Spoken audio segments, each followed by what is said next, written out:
വെക്കടാ ഇതിന്റെ മേലെ ഒന്ന് ഞാൻ നമുക്ക് പറയാനുള്ളൂ.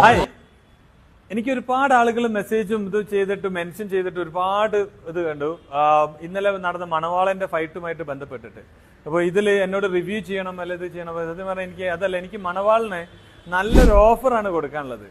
ഒരു 3 ലക്ഷം രൂപ മണവാളൻ ഫൈറ്റ് ചെയ്ത് കഴിഞ്ഞാൽ 3 ലക്ഷം രൂപ ഇതിൽ ആരോട് വേണമെന്നുണ്ടെങ്കിലും മണവാളിനെ സെലക്ട് ചെയ്ത് ഫൈറ്റ് ചെയ്യാം. കാരണം ഇതിൽ മണവാളൻ 76 kg എന്ന് പറഞ്ഞാൽ ഇവരെല്ലാവരും അതിൽ ഒരുപാട് കുറവ് വെയിറ്റ് ഉള്ള ആളുകളാണ്. മണവാളിന് നല്ലൊരു ഓഫറാണ്.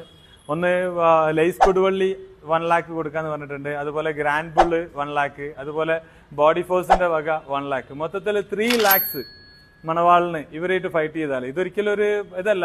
MMA എന്താണെന്ന് ജനങ്ങൾക്ക് ഒരുപാട് കൺഫ്യൂഷൻ ഉണ്ട്.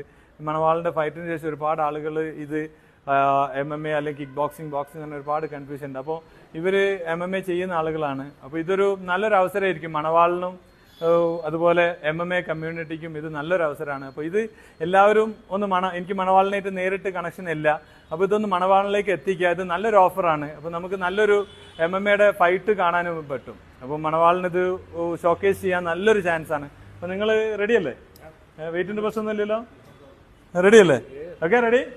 Okay Manavalan, all the best. കാണാൻ പോവും.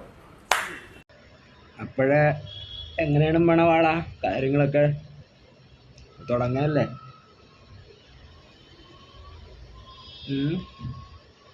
ഒരു പാവത്തിന് ഒന്നും അറിയാത്ത ഒരാളെ കൊണ്ടുപോയിട്ട് ഗാലറി കൊണ്ടുപോയിട്ട് അടിക്കുന്ന പോലെ അല്ല.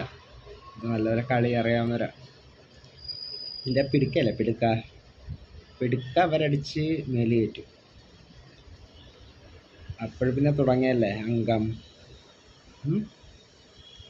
അല്ലേ?